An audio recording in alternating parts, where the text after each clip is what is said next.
My advice would be don't do anything that doesn't make you really happy doing it. Just take your briefcase or your notepad and go meet people. You have to be able to support yourself in the beginning, and that I know the only person I have to watch is me.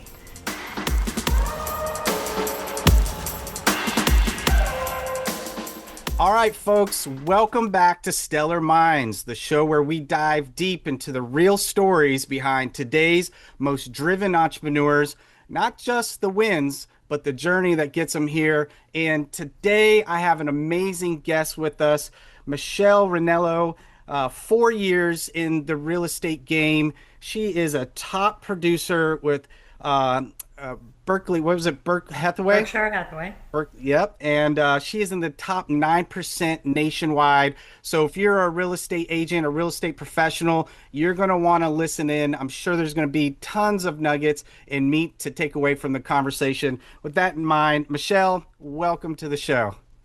Hi there, how are you doing today? I am doing well. Thanks for joining us. I was reading a little bit about your backstory, and I'm super excited to talk about that because even though you've been in the game only 4 years, obviously you're doing something right to hit that 9% nationwide. And I always like diving in and picking the brains of these entrepreneurs who have gotten to where they're at, relationships, processes, and I'm sure you're going to give us a lot of value. So thank you again. So I want to kind of start from the beginning, right? Everyone has a beginning story. Tell us, what were you doing prior to getting into real estate, and then what made you kind of want to get into the industry? Absolutely. I was an accountant and controller, financial controller, for over 30 years, and without dating myself. So that was my career behind a desk. I had a large staff, but the behind the desk thing really wore on me after time, just crunching numbers. Now I still crunch numbers, but I'm out with people, and I feel like I wanted to do this for at least 10 years prior to getting into real estate. I have several family members in real estate, three of my sisters.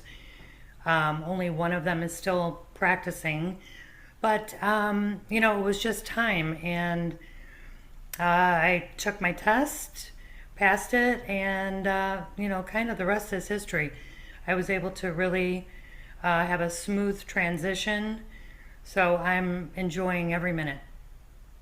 Well, having family in the business, were they encouraging you, or did you just see something maybe that they were doing? Maybe you're missing out being behind this desk. You know what? They did definitely encourage me. I mean, they told me stories, and they said, Michelle, you would be phenomenal in real estate. Um, but I'm pretty self-driven, and I had to take the leap of faith because it is hard. I hear it all the time with newer agents. You have to be able to support yourself in the beginning. And I feel like at the time I went into real estate, I had just gone through a divorce. I was situated, and I knew that I wanted to be my own boss, and the timing was right for me.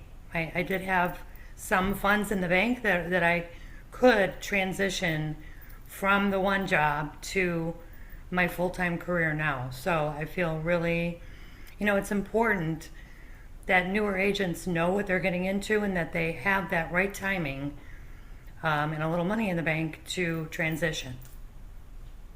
Wow, that sounds like it was a new chapter in your life, from the divorce to a new career, just a whole bunch of changes.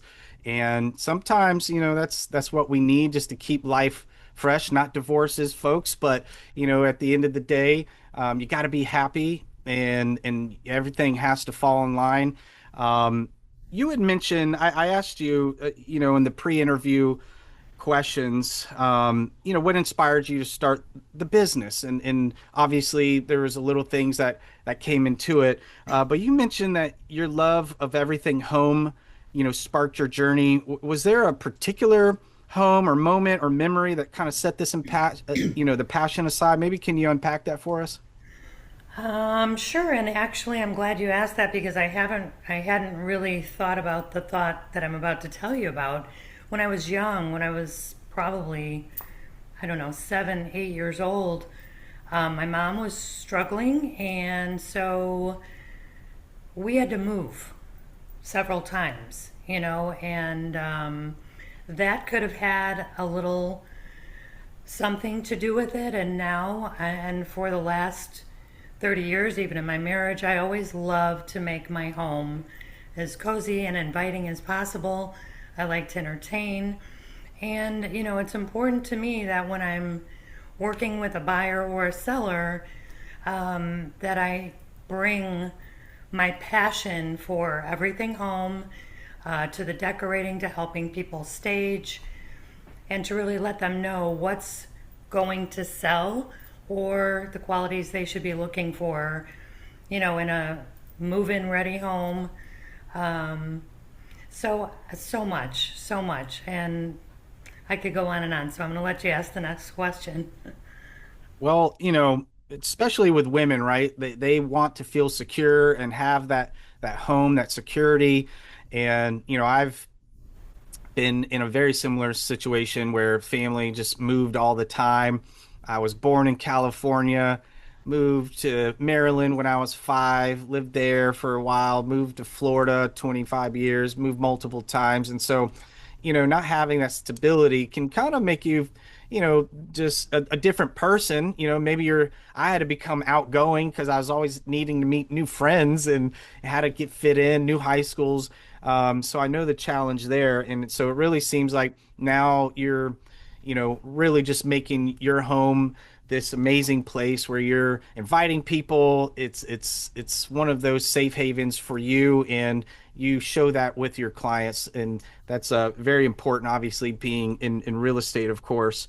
Um, you also talked about some early struggles, right? Now, in life or just in business, however you want to do it. I'm sure we all have our ups and downs in life. But regarding, being in real estate, there's obviously you became a business owner. You were an accountant. Was that your own firm or were you working for No, I someone or your worked. employee? So back, we also had restaurants, restaurants in Chicago, and then a restaurant here in Clearwater, actually. Oh, wow. So struggles. You're asking what were the struggles in real estate in the beginning, or Well, struggles? you had mentioned that deadlines were a challenge, and so I was just curious, because going from a W-2 job to essentially an agent is starting your own business, and there's a lot of unknowns unless like someone's mentoring you. So you have restaurants, so you're an entrepreneur. Even prior, you were, I mean, that is a hard business to get in, so and be successful, of course, a lot of moving parts. So however you think, the audience could get best, whatever's on your heart, whether it's from the restaurant, as a business or in real estate, what did you mean by deadlines as a challenge? Sure. Okay, so as I mentioned about when I was a controller and I had a staff, pretty much with the accounting, you have to close the month on time every month. And when you're relying on a staff or a team of people to do the work, get the work done continuously, month after month, and meet those closing deadlines for a boss or a company, that's demanding. It can be very challenging, rigorous. And now that I'm my own boss, I know my own deadlines. It's all up to me, unless I employ, someone to help me with certain tasks. But I'm not relying on other people to get the job done that I have to ultimately turn in.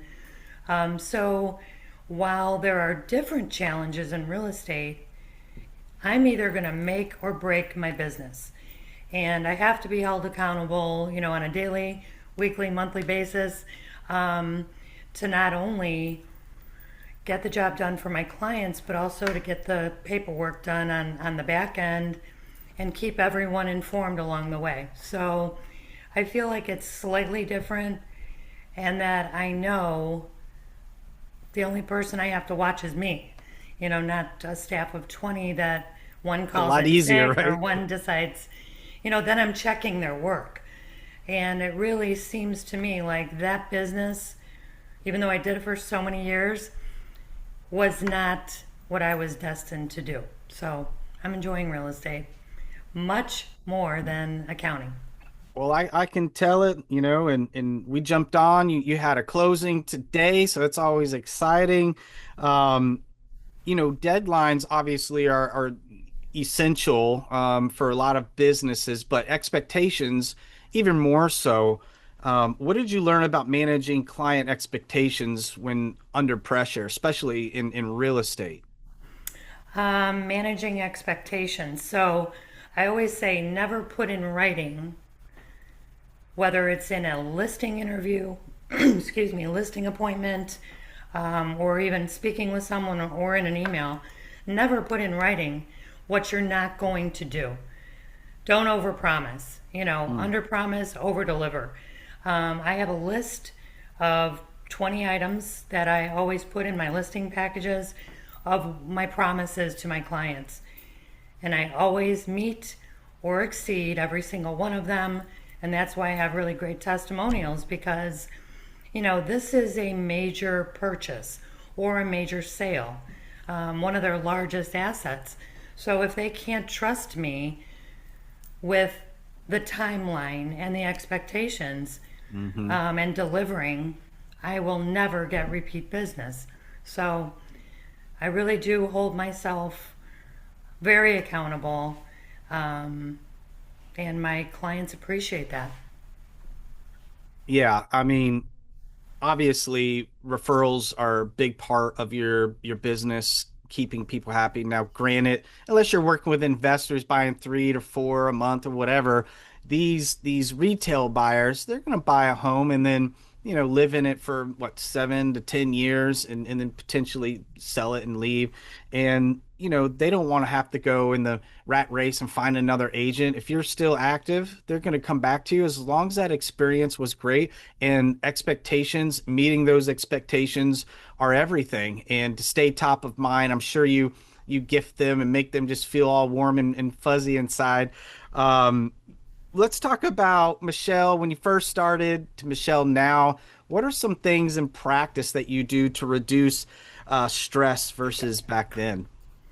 Well, I'm a woman of faith, first of all, so I spend most of my mornings from probably 5 a.m. to 7 a.m. with my nice cup of coffee and my either my Bible app or praying, journaling, getting centered for the day, because for me, and this is just for me, without God nothing else is possible. So my faith is strong, and I believe that the golden rule. I mean, so the Michelle before real estate, I mean, I still had the same habits, same practices. I believe that I'm a woman of integrity, and I want to treat people exactly the way I'd like to be treated. So I think my basic values and core beliefs have been with me for so many years. But the Michelle before real estate, even though I was confident in what I was doing, the Michelle now is really confident in my abilities in real estate because I'm on it.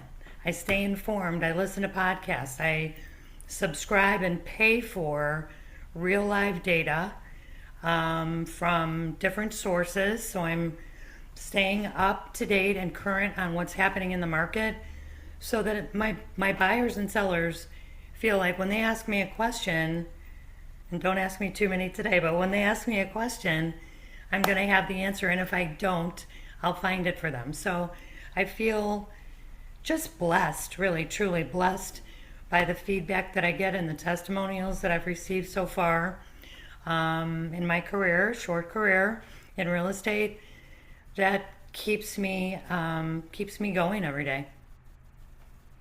Yeah, that's amazing. I mean, being confident in the data, and as you get more experience in real estate, you're going to learn something every day. I've been in real estate now 5 years as a wholesaler, investor, land acquisition guy. Right when you think you kind of know it all, you learn something new, right? Like I just started learning lease options, and how that can be another way to help a seller and also to get a deal done, right? Whereas maybe a cash deal wouldn't have done it, a novation, they don't want to list it. Like there's so many ways and tools to help homeowners. And so every day you sounds like you're investing in yourself and your business. Michelle, I talk to hundreds, literally hundreds of agents a month. I speak all over and I hear the stories. And the reason why you're probably in the top 9% in the nation isn't because you don't invest in yourself, isn't because you just wing it, right? And so that confidence sounds like it's coming from really good data, knowing what you know, and obviously now just building your book of business experience and having testimonies, people talking about. I mean, that's very powerful. Um, what tell me because obviously you sound like a well-rounded woman, from Chicago. You're now here in the Sunshine State. You got some restaurants going in. You're an accountant, super smart woman. Now you jump into real estate. Like that, there's a lot of things you've done, right? And that have taught you along the way. What type of skills would you say you've had to develop over time to get you kind of where you're at right now, or and what are some of those skills you might still be, working on as you move through real estate? Sure, I think one of the skills, I'll just say what I'm still working on because it's a challenge. Being your own boss is a challenge. When you don't feel like doing something, it's like, oh, Discipline, right? yeah.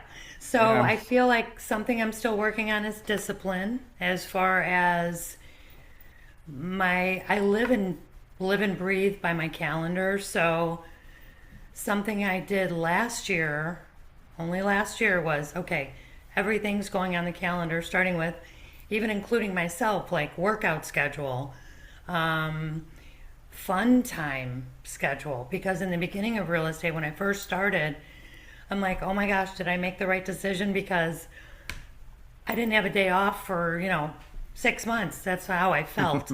Yeah. And I realized, wait a minute, you're going to get way burnt out if you don't take time for yourself. So I go to the gym regularly. Um, you know, I prepare my meals on a certain day for the week so that I'm prepared. There's just so many habits that I've had, or habits or disciplines, using that word, that I've had to develop and I'm still developing. Um, like going and sitting in my office rather than this office, which is actually part of my main living space. There's so many things, but honestly, I think one habit is discipline that I'm continuing and will always develop. Right. And then your other question was, what have I already? Well, just some of the things that you're seeing and that are changing as you're adapting. Discipline is one of them. Organization obviously is a big part to kind of keep your sanity going. Do you think Definitely. anyone can be successful in real estate and not manage their calendar? Oh my gosh. So that leads me to the next thing. Like I have my file folders. I mean, I have hard paper file folders, and then I have my file folder system that's in my, on my PC. But staying organized, actually checking and reading your emails. I have so many agents that say, wait, when is that happening? Oh, did you get the invite to such and such? Oh, I didn't. Have you checked your email? Like every single morning, I check every single email. And if it's junk, because realtors do get a lot of junk email, I delete it and clear Hmm.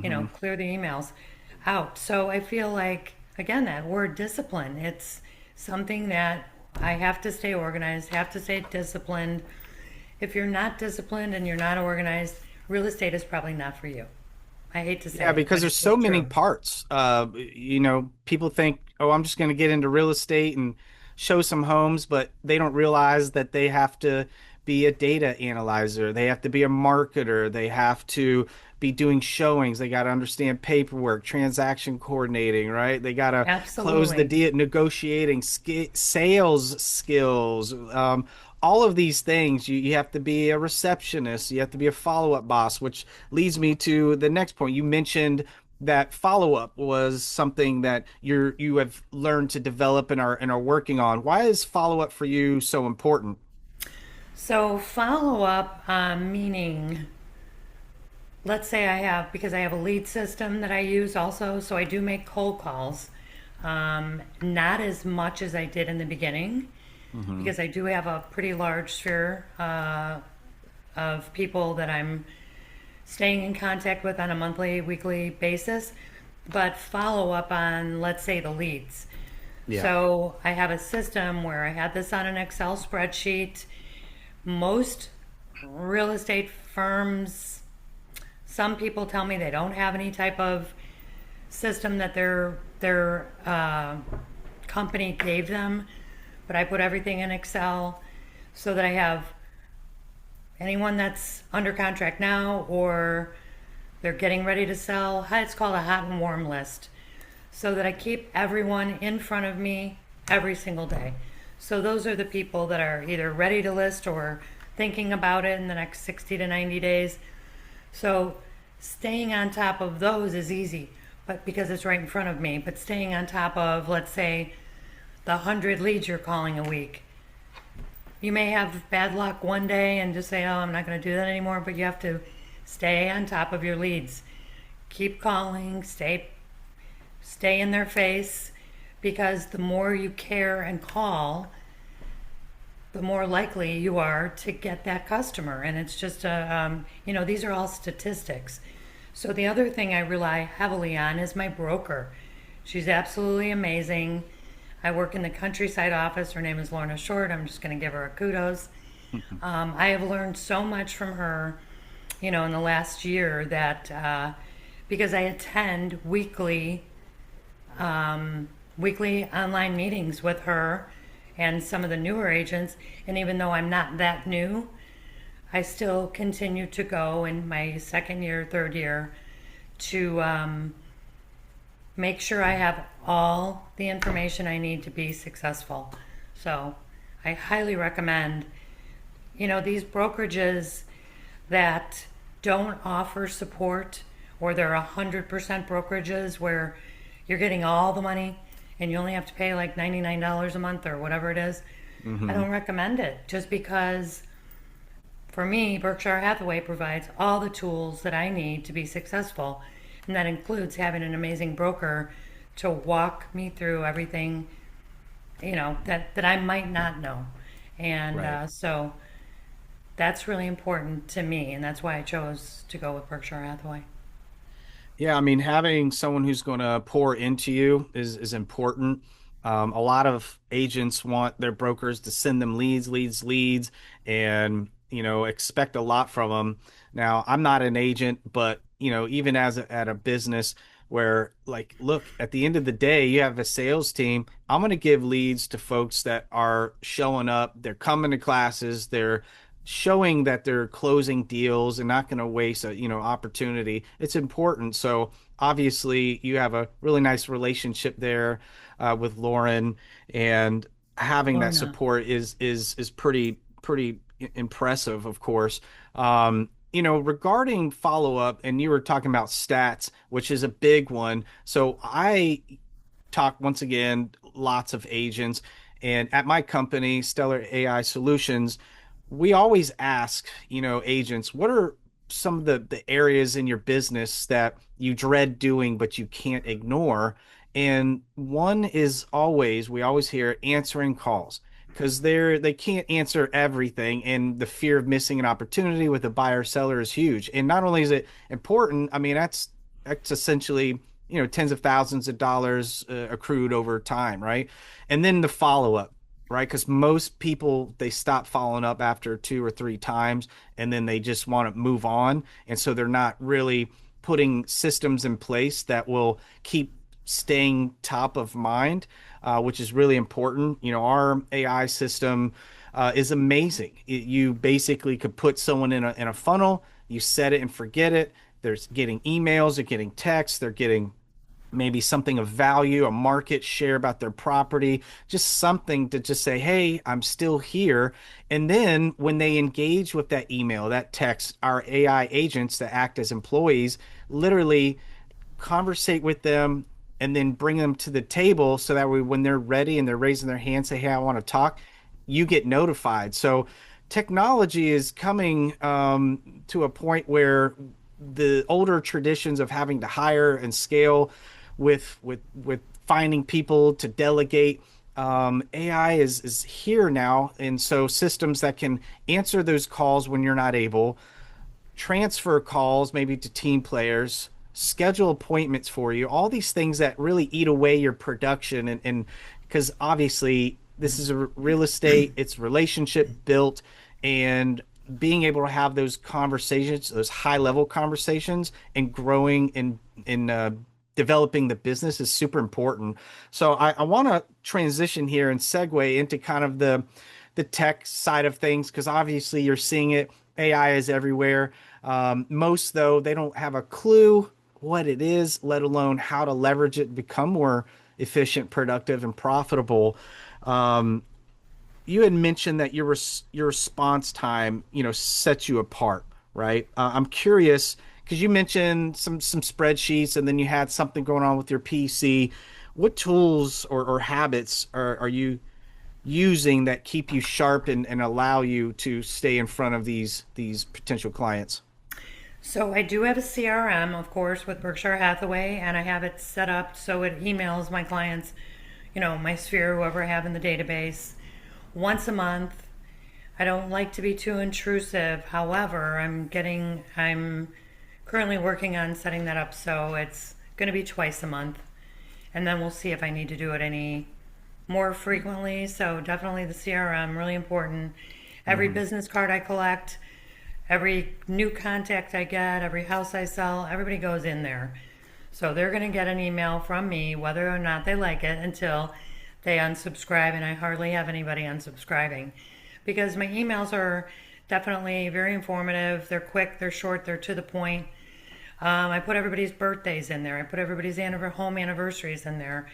Um, so that's one tool. I am very active on social media, and that is partly automated because I have another system that posts automatically for me with my content, but I set it up, on a calendar so it goes out without me, kind of like you said, set it and forget it.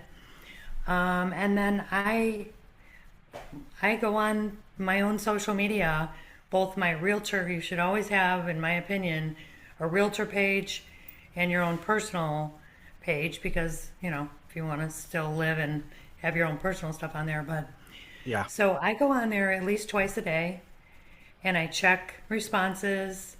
I check for birthdays. Something, it's not like I'm scrolling social media because I don't have time to do that. But what I Hmm. do check is if any of my contacts have had a birthday or have a birthday coming up, I make sure I get on there and, engage with my friends, my family, and then respond to people's questions and answers or responses to my posts. Because that's one thing, it's great to just post all your sales, and I do that because I am excited about my, whether I'm having a closing or a new listing or Of course. whatever. But it's also so important to interact and engage with your followers. Without that, it's just going to remain stale and you're not going to grow your business. So, Wow. There's a lot of people that don't lean on social media. It's kind of crazy. I'm not a big fan of social media in that I have to get in there, but we do it and we are everywhere. You just have to be disciplined not to get caught in the scrolling. Like you said, strategically use it to build trust, to build that the credibility and authority. So when people are researching you after you've had a talk, They want to see how active you are. They go to your social media outlets, and there's Michelle, right? Talking about a closing she did or a testimony from someone. And it just is a really powerful tool. For those of you who are listening, if you're not using social media, it can be used as a way to generate leads, right? But really, it's to build the trust and to have some type of credibility with potential clients when they're doing the little Snoop Doggy Dog on you, because they will. You're about to market their property. They want to see what you've done with other homeowners' properties, and they're going to come check you out. So That's that's for sure. very powerful. How are you blending creativity and technology in your listings and your marketing right now? So, and one more thing I wanted to say about social media, and then I'll answer your question, is so many realtors also get discouraged by seeing other realtors' success. I know when I was brand new and I saw everybody multi-million this, and oh my gosh, she sold 20 homes, and I was like, oh, will I ever get there? So for me today, it's so important to share kudos to those other top producing agents, or even not top producing agents, to let them know that they've done a good job, or welcome them to the team, or to Berkshire Hathaway. Like I'm always looking for an opportunity to congratulate other agents. There's plenty of homes in the in the area to sell. We don't have to be in competition.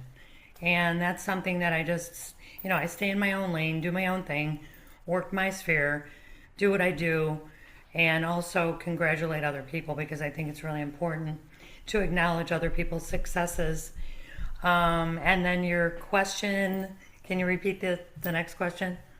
Yeah, and just to touch on that, that's it's pretty powerful tool because I think naturally we can get into this world where we're seeing all these people posting about this and their trips, and then we start like envying almost, and we just need to do what, like you said, stay focused, stay in your lane, and just understand this is your journey. That's where they're at. And every day, as long as you're staying motivated, you're doing what you're supposed to, you'll get there, or even more depending on what your goals are. So not getting sidetracked by all the fluff and the glamour. Believe me, they're only posting the good stuff anyway, right? They're not putting Right. Yeah. the bad and the ugly. I asked how you're blending creativity and technology in your listings and your marketing today. Sure. So, I actually am kind of a poet. Like I love to write poetry, so I can tend to be very wordy. So I do write my own listing descriptions to a point.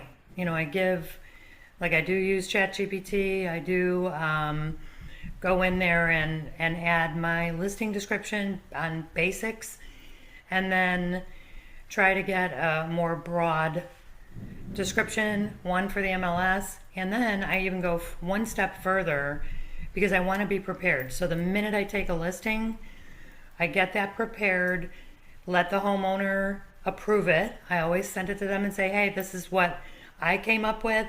Here's what the listing description will look like. And then I go and do extra posts. I want to ask it for a post specifically for Instagram, a post specifically with emojis for Facebook. So I'm ready to go before it even hits the market. So the minute it hits the market, I've got my posts ready. And that's what I mean by prepared. I don't wait to let my admin come up with the just listed post. I do all that on my own, and I don't know if that's good or bad. I just like to get it done and get it out there as quickly as possible for my sellers.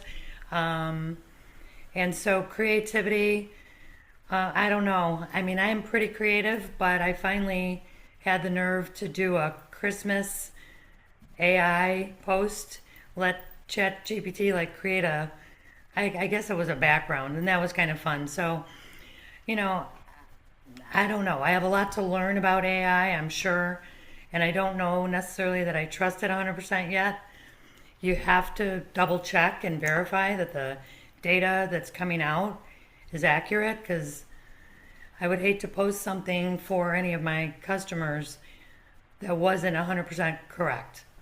That's the black and white in me in accounting. So, Yeah, well, you definitely need to check because AI still hallucinates and it can come up with some wonky stuff. In the realm of ChatGPT and listings, I educate and teach on this subject with the emergence of AI. You were talking about descriptions and things of that nature. What we are realizing right now, I don't know if you're aware, but Zillow is the only real estate app now that lives in the ecosystem in ChatGPT. Were you right. aware of that? Yes, yes, So why is that important for anyone who's listening? Well, ChatGPT, just like Google in SEO tactics, search engine optimization, ChatGPT uses something, it's called AIO, so artificial intelligent optimization. It doesn't look at listings the same way that SEO would and find maybe your website, maybe find listing, all these things that maybe are hitting on those keywords when a home buyer is searching for a property that maybe have listed. When people talk to ChatGPT, and by the way, there's like what is it, 80 million weekly users, I think, now with ChatGPT, and 20% of them use that as a search type functionality. So what that means is when I'm talking to you, Michelle, and I'm saying, "Hey, I want a home. It's a 3 bedroom, 2 bath. I'd like a really open floor plan. It has to have a nice big yard fenced in. I want it to be kind of downtown St. Pete, by the Tampa Rays. I love the Rays. When I'm talking to you, it's conversationally, right? It's not like restaurants near me where we've kind of learned how to get results from Google, right?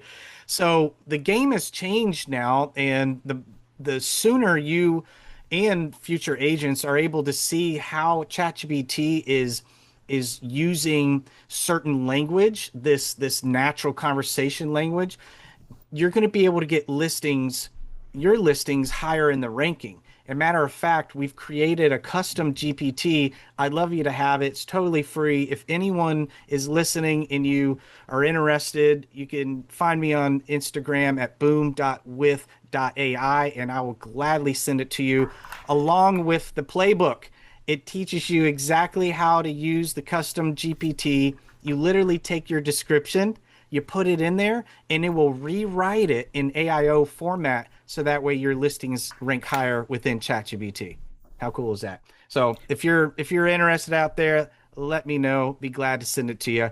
But this is how AI is starting to change the game, and if folks can get on board early, they're going to be able to really get more market share, get more opportunities through the door. So I just wanted to throw that out there, and it seems like you're already kind of on your way to do that.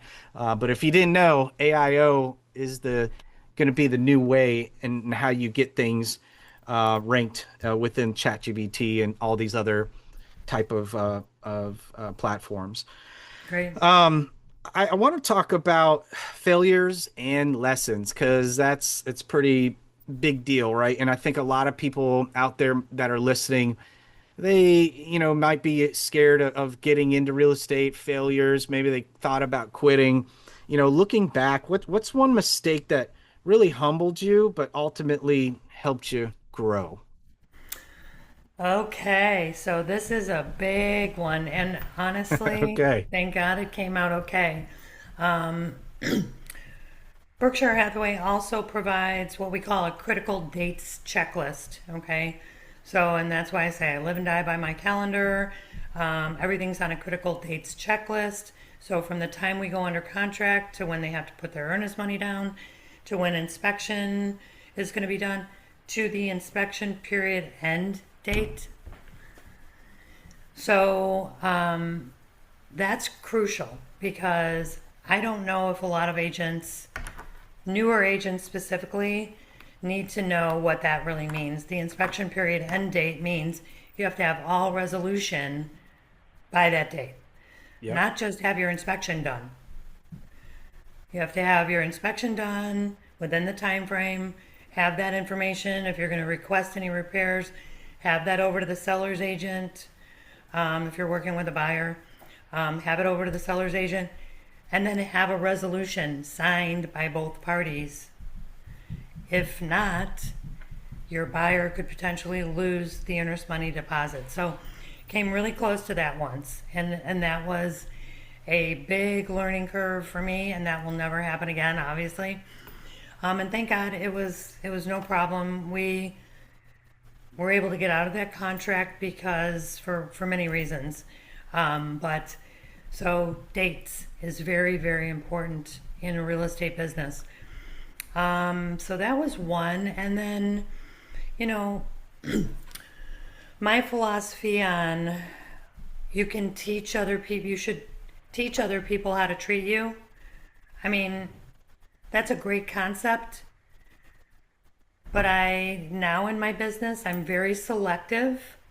I don't need every single listing that comes my way, especially if Mm-hmm. the sellers are unreasonable in what their home is worth, Yep. because that will cause disappointment on both sides. I don't do that Expectations. anymore. Yeah, expectations. If you think your house is $100,000 over market value, good luck. I don't take those type of listings. We have to really be on the very same page, and they have to trust me with the data that I'm providing them. The other thing is, I will not be abused by any seller or buyer. I don't accept other people's behavior Mm-hmm. if it's not caring, kind, and mutually respectful. So I did have one seller, and I took this listing because it was a referral from a friend. It was her neighbor across the street. She goes, "Oh, I think so and so's going to sell." So I took the listing. It was not a great listing. She was also a little bit unrealistic in her price, but she was verbally abusive. Mm. And I finally had to, me, I'm like, I'll never let any listing go. And I really wanted to take every listing and sell every listing. Not Yeah. realistic. And I had to let that one go. And I felt so much better after I did because, no one deserves to be treated. I don't even want to use the word, but you know what I mean. I was grateful to let that one go, and she still hasn't sold her house. So Well, yeah, and I think as you get better at qualifying sellers, buyers, you know, like you said, you don't want to take them all on. You want to work with folks that are fun, that are realistic, and that, obviously are going to be abusive, I mean, it is a big purchase, right? And so emotions can get in the way. But kind of sifting through those, because at the end of the day, too, reviews. I mean, this person can go out there, oh, she didn't do this and this, and it's just exactly. you don't want to have to deal with it. That's something I've also learned, finding the right clients to work with. At the end of the day, we all want to make money. We're spending time getting them into the funnel and show them how you're going to be the best person for the job, and it just doesn't make sense when a client isn't on board, isn't aligned with you. So those are two very powerful lessons learned, and I appreciate you sharing that. And I think a lot of people listening, if you are listening, don't take all of them. Maybe when you're beginning, you're going to want to you have that neediness, right? Obviously, if you're in a better position, but at the end of the day, even if you need the money and there's red flags going everywhere, it's just best to let it go because it potentially hurts you down the line, even worse than, making that commission, right? I'd like to have a section where we talk about like advice for beginners because I'm sure obviously 4 years ago, you came in, you seemingly have a really good, support system there, with Lauren and her team. What advice do you wish someone gave you when you first started? So something I have learned along the way, and I've heard it from, I love to throw his name out, Ricky Carruth. He's phenomenal. I listen to his podcast. But what I've learned now, and in probably the last 2 years, is never, I don't base my business off of the money per se and like the deal, the end result. I provide data. I network. I get to know people. I go out and meet local business owners. Um, I talk to as many people as I can throughout the week, and the rest comes naturally. And so, if I could say anything to my brand new self in real estate, would be just take your briefcase or your notepad and go meet people. And I think I had a big fear of that in the beginning. I'm very outgoing, but to go meet strangers, that was kind of, oh, I don't know if I want to do that. And literally my business has doubled since I started because I go shop at the local boutiques. I go talk to the women. I go talk to I do networking events. I belong to the Dunedin Chamber of Commerce. I'm a agent, like a neighborhood ambassador. So, I'm constantly out there meeting people, and they either like me or they don't. And those who do will ask the questions. They'll refer me. They'll use me for themselves. And that's really, it's about people and relationships rather than, oh, I want to list this house and I'm going to make X dollar. Yeah, that doesn't come to mind until after I've built a rapport and the relationship. So that's one Well, my piece of next advice. question was going to be, what should a new agent focus on in year one? And I think you pretty much answered that. It's just all about having conversations. The more Right. conversations you have, the more opportunities. And it doesn't always have to be like this thing where you go into a network. I used to be that kid. Like transactionally, I'm like going in here, who am I gonna sell, right? Like who am I gonna take down? But I learned it's about building relationships, building that trust with them, and then allowing them to be able to refer you business or to say, you know what, I really like that Michelle. She was easy to talk to. She was also informative, easy, straight shooter, and that's what it's about. So obviously, having as many conversations as you can first year, of course, like your inner influence, your family, your friends, letting them know what you're doing. Now you're an agent, things of that nature. What and I guess on the back end of that, what would you tell them to ignore? Because that's also equally is important. So we have the first part, what should they do? Conversations. I also believe in setting up your business for success, getting a CRM so you can manage all the leads coming in, do your follow-up, reduce as much of those low-level tasks as possible, having automations, AI obviously helping with that. But what's something that first year they should just totally ignore so that way they don't make any mistakes like you did? I would say totally ignore a lot of their own thoughts, the fear of this whole thing. I would ignore the Get fear, out of their own head. get out of their own head, and just do it. That's one of my taglines. I don't care about the fact that Nike already has it, but anyway, just do it. Like, make those calls. Get on the phone. What can they do? Hang up on you? Okay, call them back. Or call the next person. Have the conversations. Yes, you want to be a little informed, or you want to have a little knowledge behind you. And for crying out loud, we all passed the exam, so there is some knowledge that we do already currently possess fresh into the business. But I would just say lose the fear and go do Hmm. it.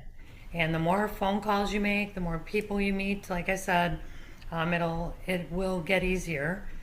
Ignore what everybody else is doing, because that's not who you are. For instance, my first broker, and I've always been with Berkshire Hathaway from the beginning, but I was at a different office in the beginning, and my first broker would say, and they do try and tell you, go door knock. Okay, this girl isn't going and door knocking. I'm not going to do it. I don't like it. Therefore, don't tell me to do it. And I get to choose because this is my own business. So rather than door knocking, I send personalized handwritten notes. I'll send a flyer. I'll pay a company to send out a monthly newsletter with stats.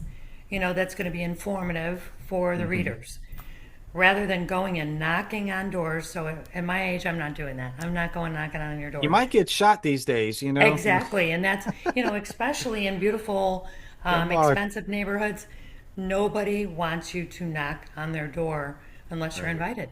And that's just my personal opinion. I do know agents who knock on doors in their neighborhood. That I will do, but not some, strange neighborhood that I've never been to before. Um, so my advice would be don't do anything that doesn't make you really happy doing it. I like to bake, so I bring Mhm. everybody treats.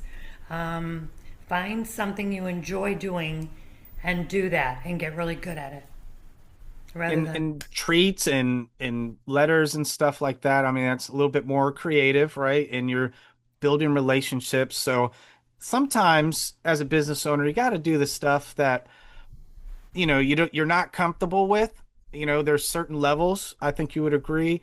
But if you're not happy door knocking, but you're willing to pick up a phone and cold call, and, sure. and it's the give and take. So have more conversations. Don't be afraid. Just jump in, take massive imperfect action, just do it, and the rest will fall into play, right?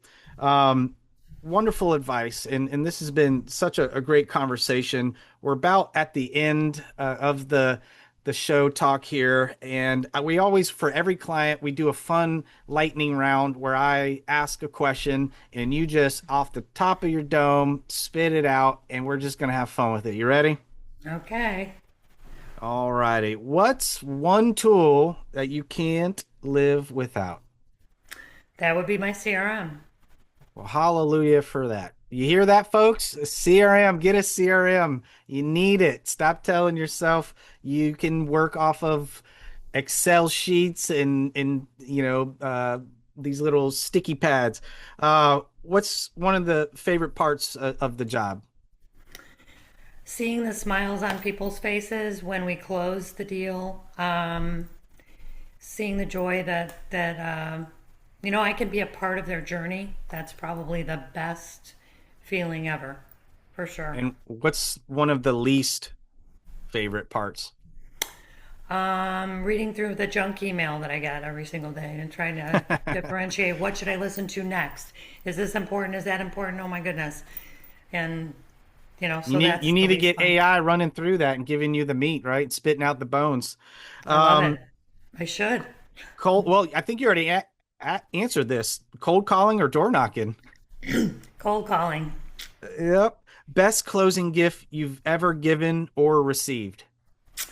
Best closing gift. So probably a $250 bottle of Dom or some fancy champagne for one of my clients with a big, huge basket.